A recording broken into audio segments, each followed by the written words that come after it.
unabashed, the most unpredictable, becomes a headline, the most volatile, outrageous behavior, unsubstantiated narratives, a battle of personalities.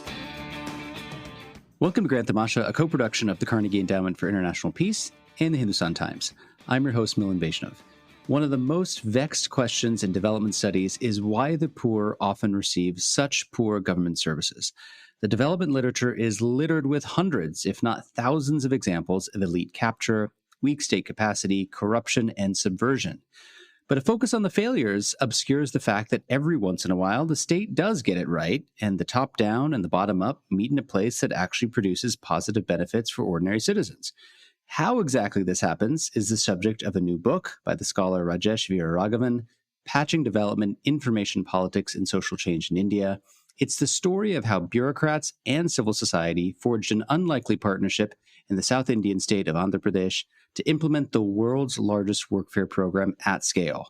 Rajesh is an assistant professor at the School of Foreign Service at Georgetown, and I am pleased to welcome him to the show for the very first time. Rajesh, congrats on the book. Thank you, Milan. Wonderful to be with you. So the book is concerned with a really big question, which has been debated by many, many development scholars, which is, how can the state best deliver benefits to the poor and marginalized in society?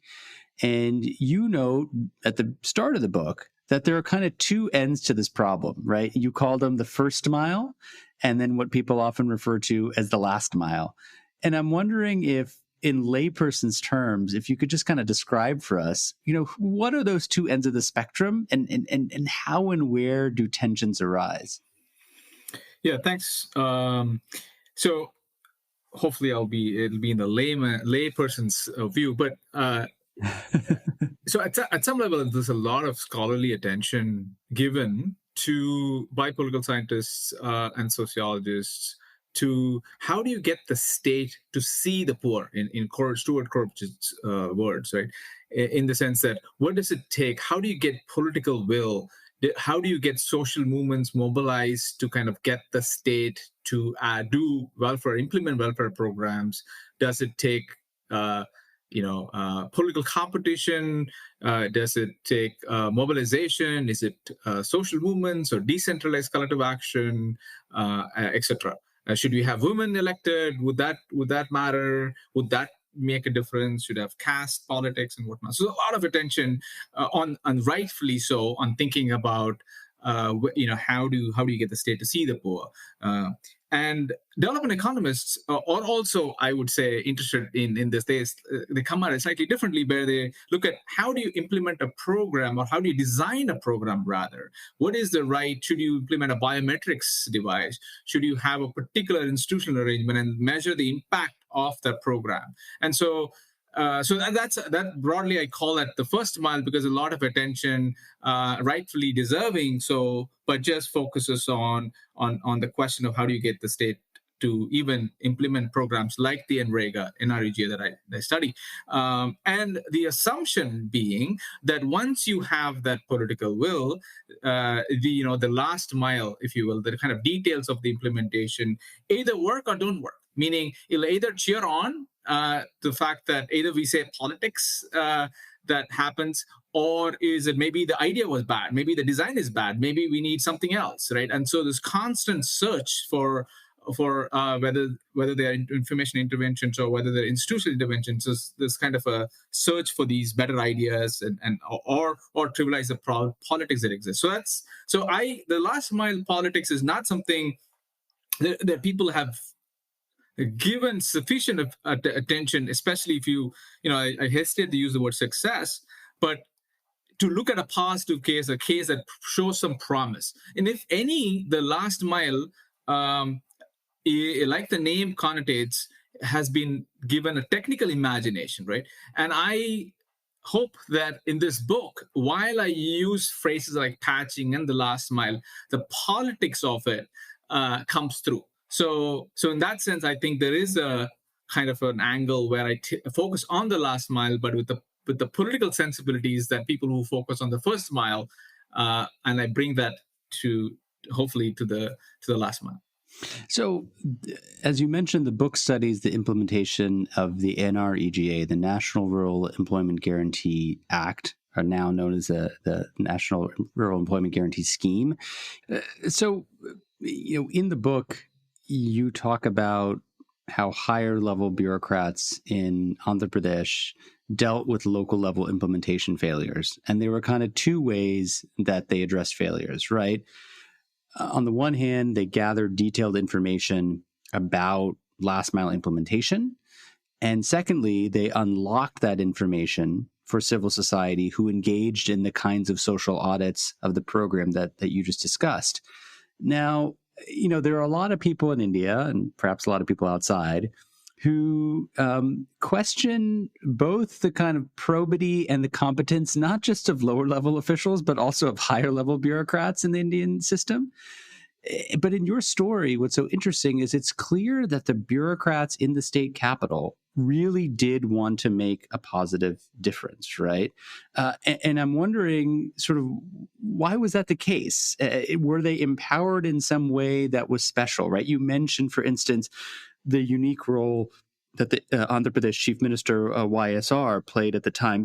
Help us kind of understand what was the ecosystem in which these people were working that sort of pushed them, beyond what most people would expect out of ordinary bureaucrats. Yeah, so that's a nice connection. So I just to kind of complete the answer to the last question, the meeting itself, the social audit meeting itself, had an outcome which led to at least public shaming of the official, but there was no action taken, right, by the state. So I was very interested in the phenomenon of using information and how to make change, and I was thinking, okay, would it be useful to actually have a state run social audits? And at that time, it was a very easy decision because the only one state that was in motion and active at that time was Andhra Pradesh, the combined Andhra Pradesh. And so it was. It's not that Andhra Pradesh had a particularly distinctive form of administration. I mean, maybe in general, our impression, as you said, maybe better than Bihar, but it's not that it had a particular distinctive record. So the more I dig into this, the story of both the political will, the stuff that I talked about, the first mile matters kind of plays on, right? The fact that the bureaucrats kind of kick in once you actually have political support. Here, you had the bureaucrats in Bihar were interested, but didn't really have the political support to kind of do a program like Andhra. So Andhra actually had, YSR was no saint. I mean, I have documented in the book, and Balagopal talks about it for those listeners who want to see it in very, very colorful terms and describing in his EPW articles, it was collected called Ear to the Ground, where, he was, not, in Milan's book would elucidate a lot of, kind of background. I won't say more about what pays and what happens. How did he got to power? So the story is the exact same thing as what you tell. But YSR also was interested in he was part of the Congress party, and one of the biggest constituents at that time was Andhra Pradesh. And, the NREGA was passed because of this common minimum program between, kind of coalition between the Congress and the left parties, and there's a lot of activists and academics were also kind of priming the pipe of creating these NREGA and RTI at the same time, 2005.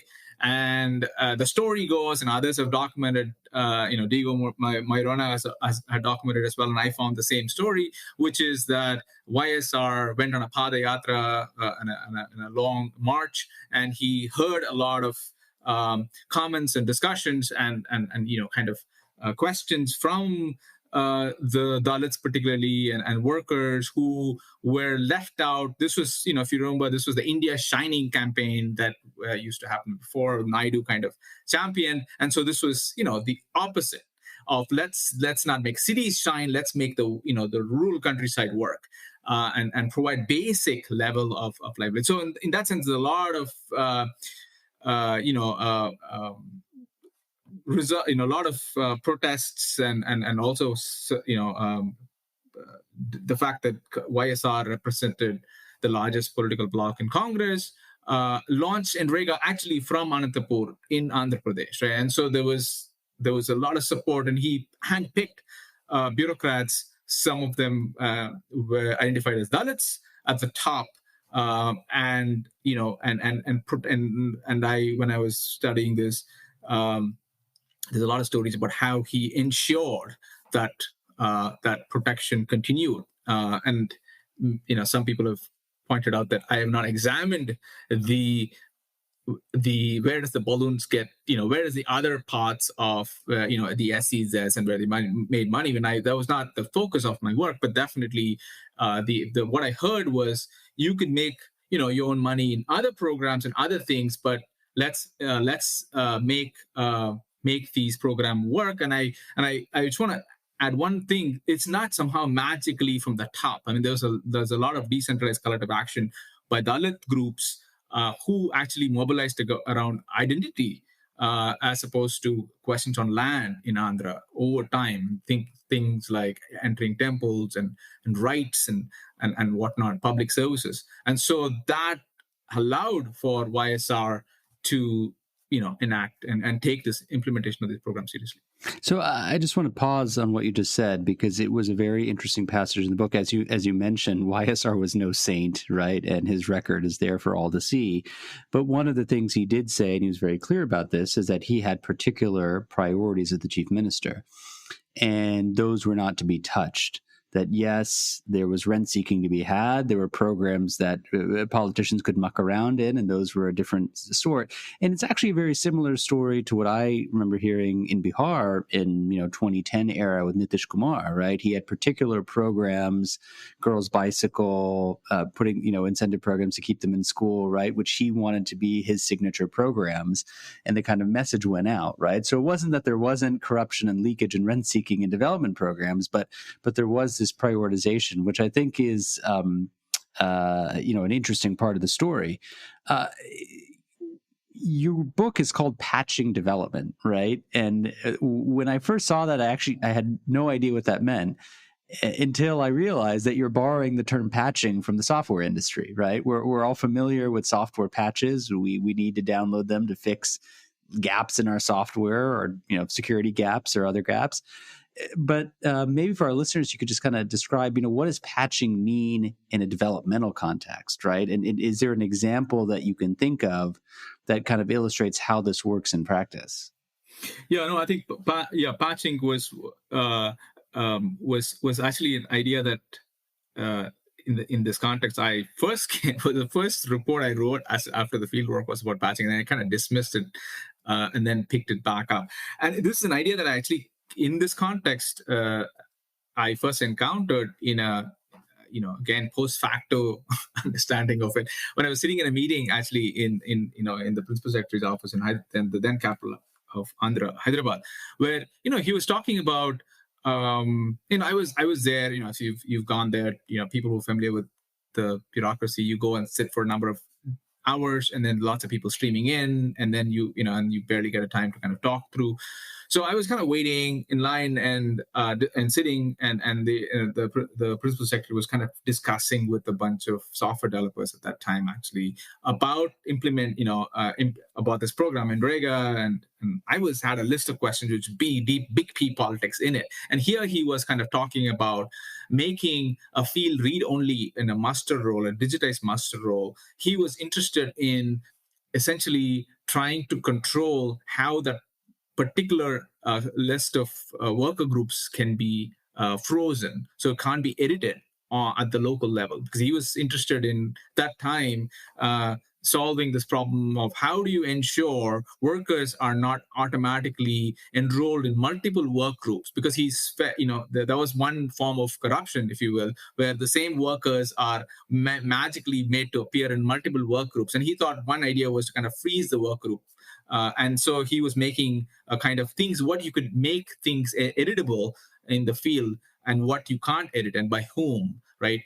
And so that was a fix, that a design change in a master role that actually has repercussions in terms of how who gets to change it. And the reason why it's a patch as opposed to a one-time tech fix is that there's an iteration. There's a patching. I kind of have three different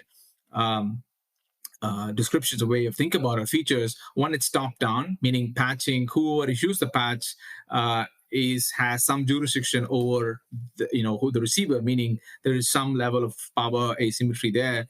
And patching is a top-down process, and it's very small detail. The details about who gets to edit it, who doesn't, and what And this is not about tech alone or documents alone. It's also about if you're having a social audit meeting, should you conduct the social audit meeting? What dress should you wear? What should they be allowed to eat? Should they allowed to be eat meat, or should you and what time of the day they should start? What should you read, right? And should you even read this finding? So it's a lot of institutional features, but all very small details, right?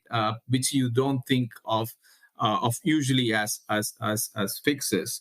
And then the third is iterative, meaning each patch leads to solving a particular problem, and and patching is necessitated when there's when assume or give agency to the people who are resisting implementing these programs, right? So in that sense, so you need an iterative process where where you need to change these institutions, change these processes as they encountered resistance to the implementation. So you would maybe in these cases you would change the time of when the meetings happen. You would not read out these findings, or you would have an ID card issued, or you would have meetings held at different spots rather than just having the village level, right? And so the idea is the patching has this kind of resonance in the software. That's what you do, right? You kind of keep fixing things as you find new problems. And so that's how I see it apply in this context.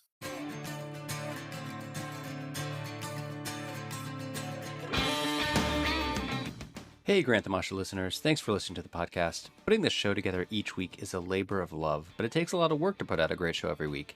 If you'd like to support the work we do at Grant Tamasha, please visit ceip.org/donate.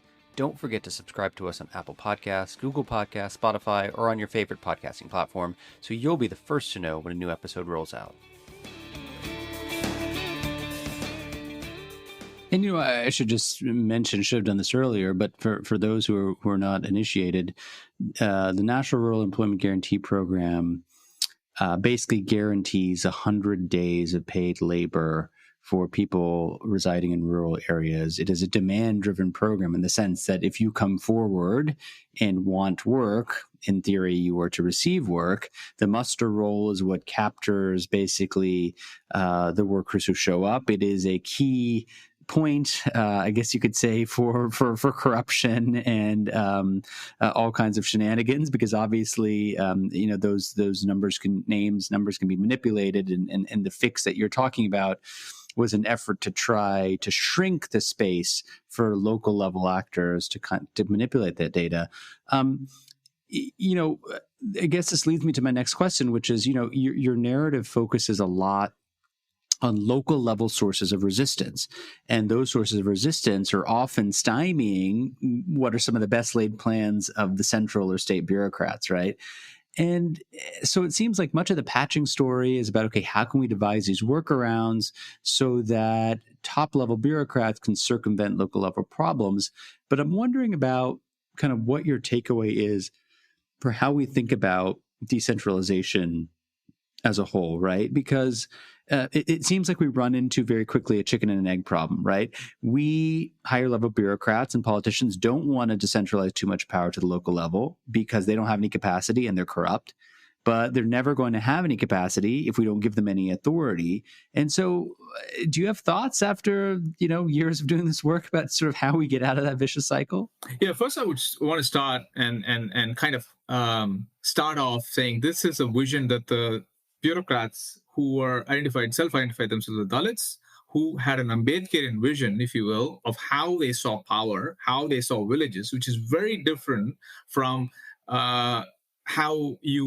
if you want to start off decentralization, there's an assumption that that you could kind of somehow yield power at the local level, and it ignores the kind of elites power, the caste power, class power of landlords that have had their say in years of contract raj and whatnot, right? So the idea that, I mean, there are, I think we can get to the disagreements and the problems that this comes with, right, as you point out, but the first starting point is that they would basically say that this is, they look at villages differently. They look at reddies, they look at caste, and the idea of actually having a decentralization is decentralization for who gets power, right? And so there are lots of changes are happening in terms of the political leaders, and that's all welcome. Direct changes to happen. It's a long process that one goes through, but the interim, you have a highly unequal setting. If you actually, they would say, and I agree with it, that if you actually hit play and you say that, hey, we want to decentralize, we want to give money to the local people. We're not Kerala yet. They're going to say, well, we have the people who would hire these laborers would be the contractors who are very powerful, and they've done it so all the time. And so we want to make sure that we be careful about how the who gets power, right? And so that's Rajesh, just kind of interject for a second. I mean, this is essentially a modern day version of the Gandhi-Ambedkar debate, right? I mean, Gandhi had this idea that India lives in her villages. If we just give panchayats enough power, that's the kind of path to reform, where Ambedkar, as a Dalit with firsthand experience in the village, saw them,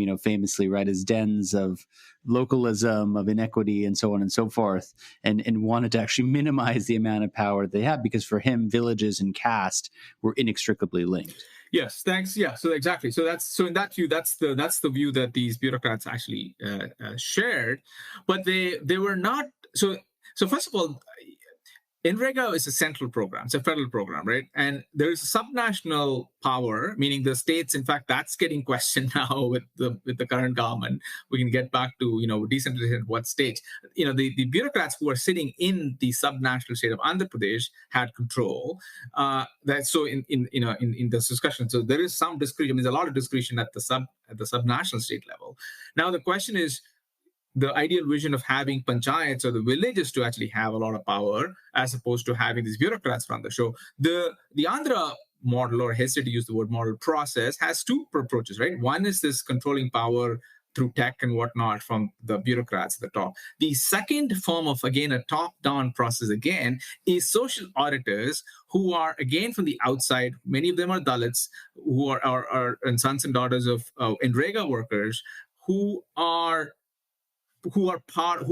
basically the eyes and ears of the workers. So this idea of participatory bureaucracy, I've kind of adopted to kind of describe the process of not so much a sandwich completely, because it's not mobilization from the bottom that comes and meets the top, but that's why there are two different top-down processes. One is through tech, the other is through the social audit process that tries to go and finds out door to door, meeting all these workers and trying to have them have a say in the records, right? The social audit process, as I say in the book, people talk about opening up records.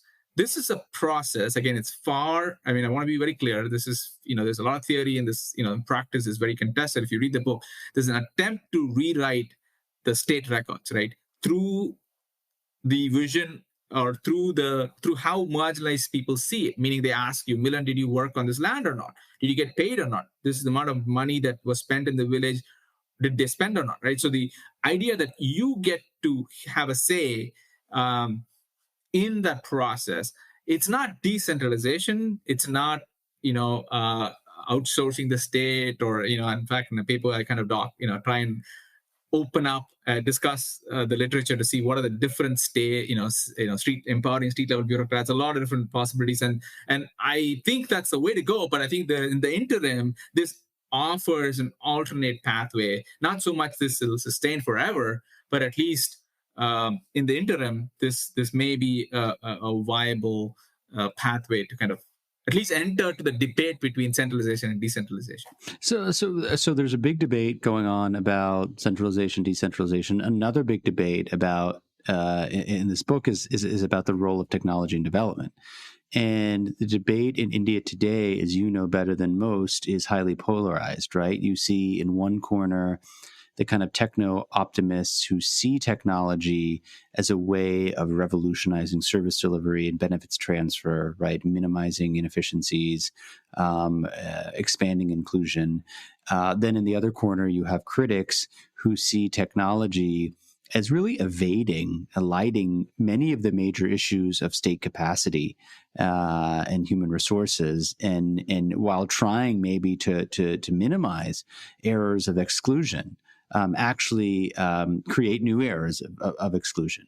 And so, as you step back reflecting on this work, given your own exploration, where do you sort of end up? How do you kind of negotiate these two polar extremes? Yeah, it's a great question. And there is a term called solutionism that's Evgeny Morozov coined it, I believe, which basically has the thing you described, right? Which is, there's fundamental political economy questions of power that's there. You leave that aside and you focus on things that you can solve. So that's the idea of solutionism. So you kind of try and fix problems that you can solve and then leave the problems that are hard. And then this idea will, produces, kind of a different way of thinking about an anti-politics machine of some sorts, where you kind of treat, as you said, keep fixing things and it doesn't really address any problems, it creates new problems.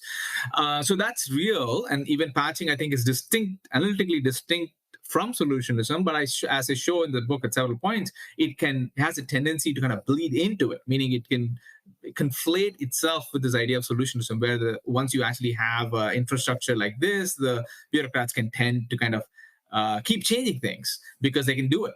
And that results in some cases worse outcomes, right? So that's definitely a kind of a point well taken, and I discussed it in the book. But your larger question about, how should we think about tech?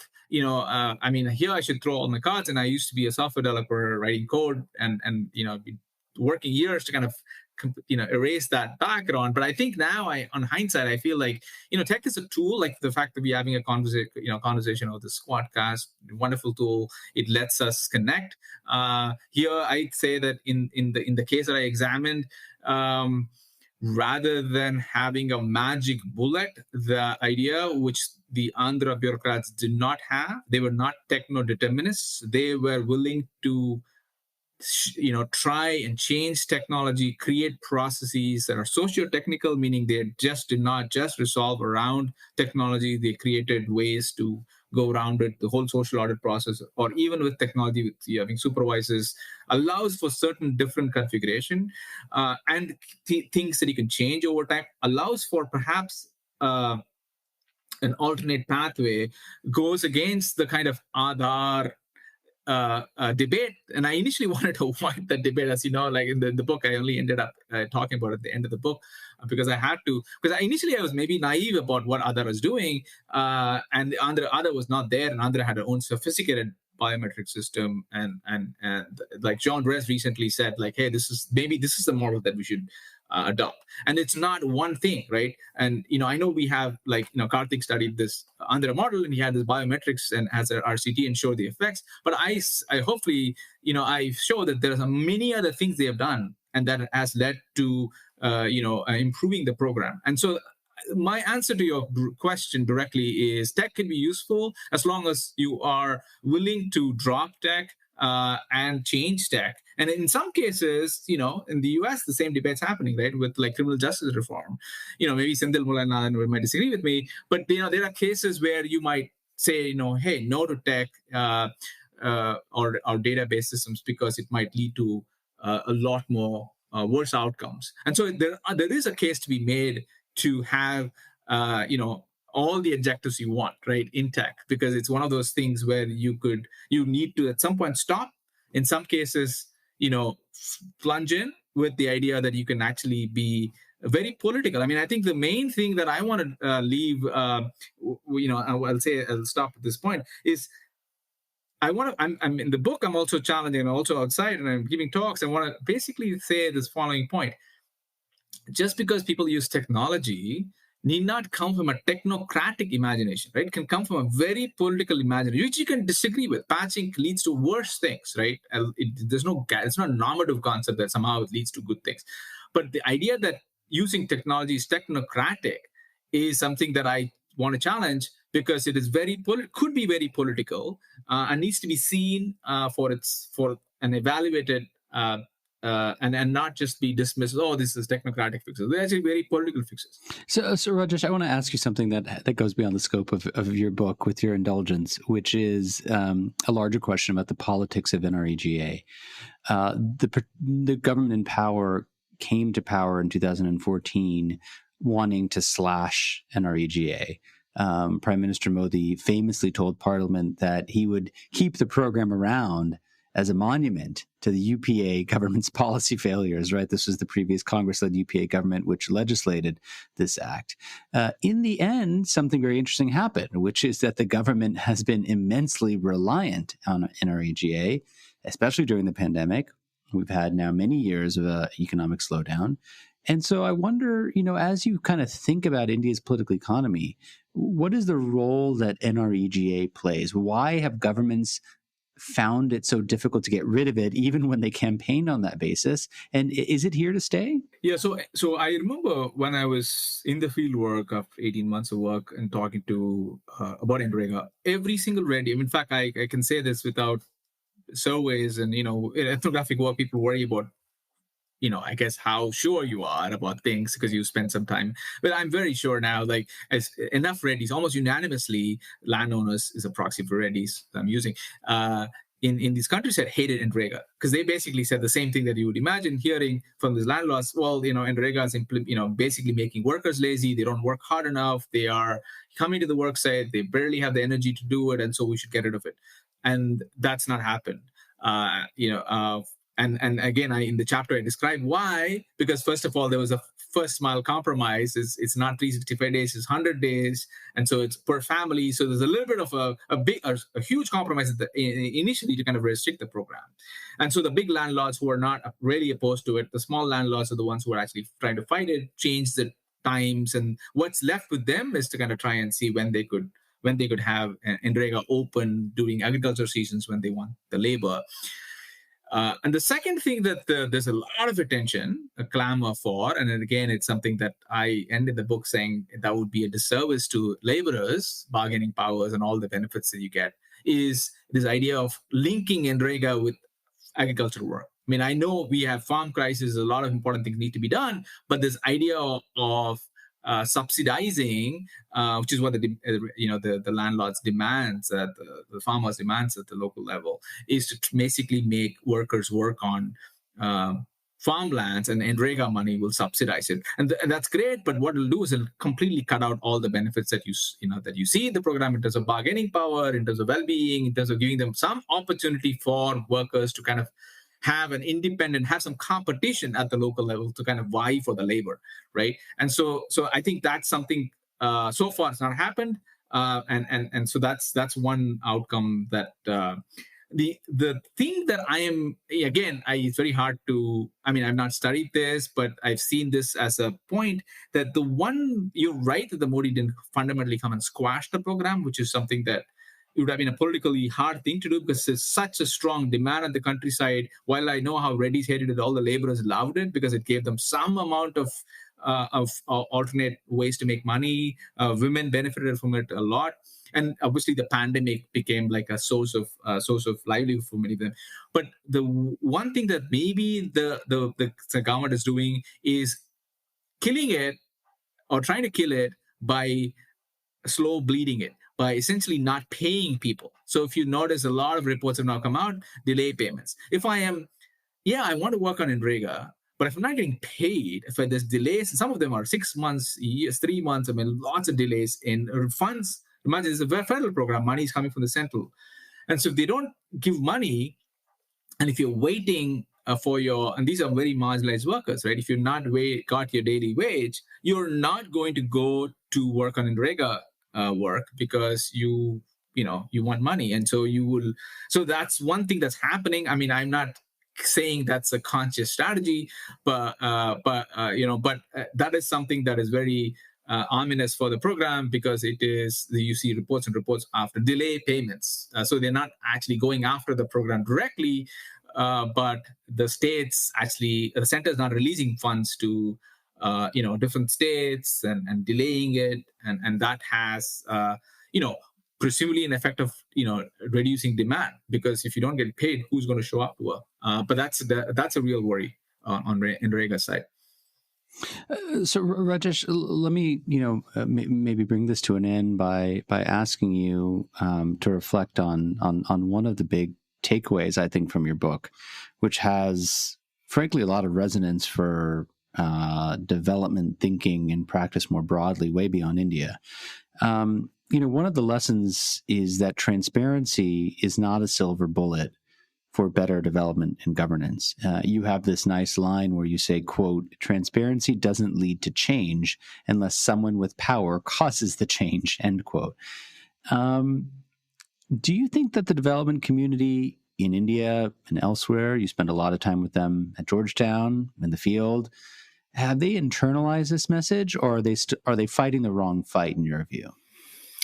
I think for the longest time, I was thinking, transparency is a buzzword, right? And it's become lost to shine because the idea of sunlight as a disinfectant, right, cures, everything. Now, I've introduced in this book a metaphor called flashlight, right? Even the cover has people holding it. It's a very political idea where, you see what you want others to see and who gets to hold the flashlight. So, and there's a fight between transparency. So there's a politics of transparency that enacts, that goes on. In terms of a broader discourse about how people think about transparency and I think the larger idea, you see a lot of studies about, hey, transparency is working, giving politicians records. It's not working. They do a randomized control trial, and the idea being transparency working, transparency not working, and they give, because of how studies to be studied, they give this kind of very simple information to a one-off information that's standardized across everybody, and then might find the effect. And I think Jonathan Fox actually points out that you need probably says the same thing, or maybe I got it from him. This idea that it's a very it needs implementation, it needs power, right? So you can't look at you need to make efforts to actually implement a transparency program, and you have to deal with power, and you can't just somehow lose in I think there's a lot of criticism and skepticism about somehow transparency is not working. I would think that that's just because the interventions, because it is focused on evaluating it in a certain way, has led to a very sterile thinking of transparency, rather than a very powerful idea that right to information actually has an effect. People want to be able to be able to take action on it, and so you have to create a framework like a social audit process where you're not just putting wall painting in countryside or putting a website up and somehow think that workers who are marginalized are going to take action on them, right? You need to spend time investing in infrastructure that allows for marginalized voices to be able to take advantage of the platform. So I think that there's a lot. I think that hopefully the book offers at least not necessarily a success story, but at least a possibility of what is the kind of information infrastructure that needs to be developed in order for transparency projects to actually have see the light of the day. My guest on the show this week is the scholar Rajesh Veeraraghavan. His book is called Patching Development, Information Politics and Social Change in India. We often get this criticism that those of us in think tanks and in the media and elsewhere who are sitting outside of India focus on negative news coverage. This is actually a positive story, but it's a positive story told with warts and all about how progress is possible, but it's messy. It's iterative, it's gradual, it involves compromises. Rajesh, it's a real achievement as a book. Congrats, and thanks for taking the time to come on the show. Thank you so much, Milan. Grant Tamasha is a co-production of the Carnegie Endowment for International Peace and the Hindustan Times. This podcast is an HT Smartcast original and is available on htsmartcast.com, India's fastest growing podcasting platform. can also find us on Apple Podcasts, Spotify, Stitcher, or wherever you get your podcasts. Don't forget to rate and review. Helps others find the show more easily. For more information about the show and to find the writing we reference on this week's episode, visit our website, granttamasha.com. Production assistance comes from Caroline Duckworth, Tim Martin is our audio engineer, and Cliff Jayapranada is our executive producer. Thanks for listening, and see you next week.